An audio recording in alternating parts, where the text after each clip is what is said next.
За нэг хүний сонгуулийн тойрог асуудал болон дээд хязгаар 200 сая гэсэн бол ихурд бүртгүүлээ 500 сая гэх ингээд нэмэгдээ яг. Энэ хэмжээгээр сонгуульд орж байгаа хүмүүс одоо нэр дэвшиж байгаа хүмүүс маань боловсрол мэддэг чадвар гэхээсээ илүү мөнгөний хүчин зүйл нэмээд байна. Тэгээд тэр их мөнгөтэй хүмүүсүүд дээр дэвшдэг сонгуульд ордог энэ байдал нь бол бас залуучуудыг сонгуульд орох боломжийг хааж байгаа. Эмэгтэйчүүдийг сонгуульд дэвших боломжуудыг хааж байгаа. Эргээд бол бас нэр дэвшиж байгаа хүмүүс маань мөнгө хандуулж чад хараад болсон ийм сөрөг өгдөөрөөр байгаа учраас сонгуулийн зардлыг хамгийн багасгая. Энэ дээр тухайлбал сонгуулийн зардлын ихэнх нь хаашаа явдаг 70-80% нь бол предметийн судалгааны ерөнхий судалгааны тэгээд судалгаа бүхэн яаж багасгүй гэдэг зэрэг орон нутгийн сонгуульд их улсын сонгуульд хоёр хамт явуулах гэж байгаа. Тийм учраас энэ хамт явуулах үед бас зардлын нэмэгдэнэ. За хоёрдож сонгуулийн тойрог маань мажоритар тойрог маань нэг мандат авдаг гэж байгаа. Тэр хэмжээгээр бас зардлын хэмжээ буурна. За нэр дэвшигчдийн сонгуулийн бас судалгааны самбар гэдэгт асар хүмүүс багтдаг шүү дээ. Тухайлбал нэг замын хажуудлын самбар, Испаний самбарыг хамгаар нь үлдээ ширхгээр нь үлдэх маш их мөнгө өгдөг. Бид нар гэрлийн сонгуульд дээр үнэгүй тавих гэж.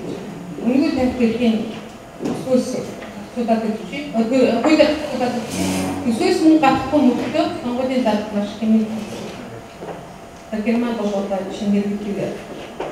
За замын гэрэлтүүд дээр судалгааны самбараа үнэгүй тавих юм чи.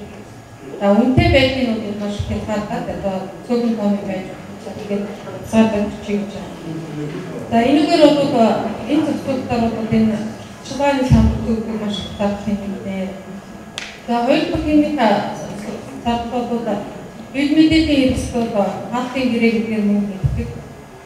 Та нарыг сөргөний төлөвийг гаргахгүй байхын тулд байх нэг бид нар татвар өгч юм гэдэг гарантадаг. За мөн бацарчтай хэлбэрээр маш их тийм санхүүжтэй хардаг. Тэгээд ихэрийг бол бацарчтай хаалтын гэрээг хөрвүүлж байгаа. За хэвлэлээр явах зөвлөлт бол энэ ерөнхий бичгийн сонгуулийн үеийн дээр нэгэн найруулжсаныг аав. Та нар хэрвээ анзаарах юм бол 2008 он 9 оны сонгуульд хамгийн Монголын 3,000,000 он гэрээ сонгуулийн бэлтгэл шиг татчихсан. Одоо гэсэн байрсан юм хатуу байсан бол 2013 оны сонгуульд тэр маш багассан шүү дээ. Анзаарсан байна. Тэр бол гүйний зөвлөлт категори болж байна. Тэр ийм зөвлөлтийг хийжүүлж байгаа. За сонгуулийн үеэр тарааж материалыг одоо сэтгүүлс хийгээд эсгийн хорооны гишүүдээр тараах багс ярьж байна. Энэ дээр чинь нэг ном болгоод дэвдээ урдны дэвшиж байгаа, урдны дэвшиж байгаа хүмүүсийн материалыг оруулаад ингээд тараах нэг үйлдэл байна. Үгүй бол тустай мэдээ гаргаад ирсэн материалын эсгийн хорооны гишүүдээс ингээд тараах ингээд хийх. Энэ бол материал тараах нэрээр маш олон хүмүүс үздэг ажлуудаа тэр хэмжээгээр заалтгаад бол бас багасах юм. За сонгуулийн санхүүжилтийн асуудлаар энэ мэтчтэн хамгийн хямд одоо хамгийн бага байх хэмжээг ингээд авч үзэж байгаа. Манай эмэгтэй гишүүд сая Шведэд очиод Шведийн парламентын гишүүнтэй уулзаад та сонгуулийн зардалтай хэдэн төгрөг гаргасан бэ гэж асуусан байна. Тэгвэл намаас 1,500 евро өгсөн. Намдаа өгөхгүй нам нь өгч шээ. Тэгээд би өөрөөсөө 5,000 евро гаргасан гэж боддоо би тэрийг тэр санхүүжилт одоо буцааж 5,000 евро авах гэдэг ингээд нэгэд би сонгуульд явсан хичээнэ гэж ярьж байгаа байхгүй. Нийлээ 6,500 евро гэж одоо манд хийдэг.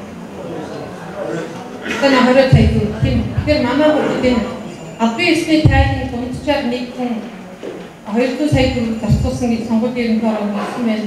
Тэгэхээр яасан нөгөө тайлбарт ороогүйгээр болох юм бол хэд байх вэ? 500-аар дээр төгрөг 500 саяас ингээд асар их мөнгийг сонгуульд зарцуулж тэгээд тэр хандлагчдын харах бол аюул байгаа учраас энэ сонгуулийн зардлыг бага болгоно гэдэг бол улс орны аюулгүй холбоотой. Тийм учраас энэ залтыг бүгдчэндээ багсдаг гэдэг та бүхэн бас танд нэгдэх баха. Нөгөө талд нь бодлогын бай Австрийн нам үдээс гаяа олон өөрөөр зүйлсүүдийг өөрөө үүсгэж явуулдаг гэдэг дараа улсын санхүүжилтийг эсвэл санхүүжилтийн имийг гэж байна.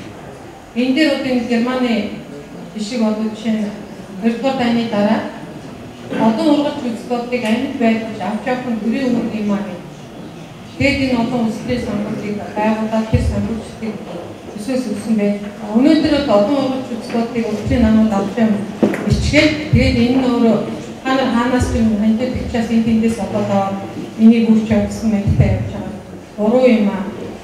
Энэ ачлын амин сүнс болсон олон ургач зүйлсүүдийг авч явах нь төрийн өөр мөн тийм учраас эсвэл санхүүжилтийг нь гэхдээ санхүүжилтийн хариуд энэ одоо ургач зүйлсүүдийн бодлогын бичгээр тэр хүмүүсээ бэлдэж сургасан байж олон хүнтэйгээ уулз чиглэлийг хийж байгаа байж гэрмэлтэнгийн зүйлийн хариуд нь шаардж байгаа энэ байдлаар явагдана.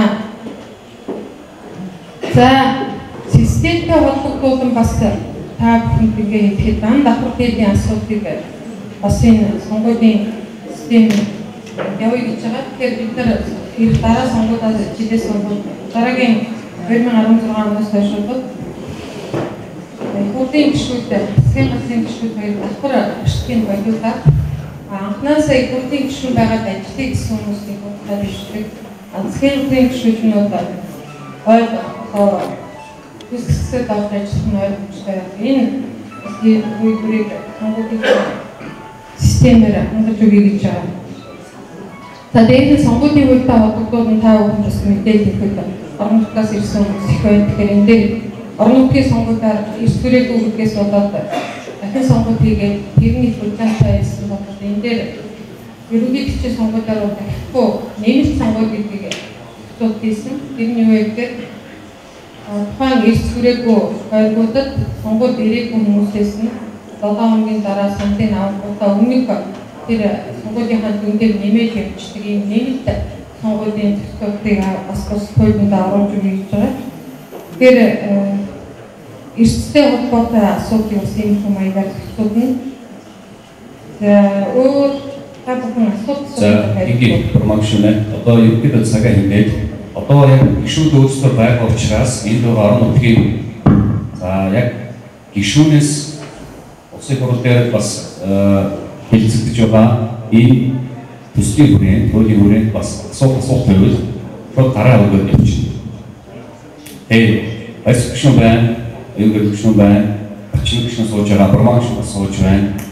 За бас хүмүүсүүд байна. Баяр бас хамгийн сонирхож байгаа хүмүүсүүд бол яг улсын хурал дээр хүрэж байгаа ажлын хэсгийн энэ зүйл заалтыг анхаарч харж байгаа. Наашаа нээлтээ. Тэрний дараагаар бид бүхэн үнцэн ихтүүлээ явна. Тэгээд ихтгэлийн дараагаар дахиад бид нар 30 минутын хэцүү тавьсан байна. Тийм үү? Промошн дүүл таны ихтгэлийг чинь таны нөлөөлөлт тавих юм байна те. Өөр нэг юм. Өөр ихтгэлээ тавьчих юм байна. Дараагаар нь презентацтай. За дүүл яг промошны тавьсан саналын дагуу бид нар нэг баг зэрэг өөрчлөлтийг оруулсан байна. Түрүүн эндээс нөгөө саналаа хэлээгээдээс манай зохион байгуулалтын хүмүүсд микрофон авсан. Яг энэ нэг арчлал гэдэг энэ цагаан хуцтай хүмүүсд байгаа. Та бүгд микрофон бүгдчсэн дараа өргөж байгаа тухайн асуух хүнийхээ нэрийг хэлээд шууд асууж болно. Асуух сонсох хүчээ.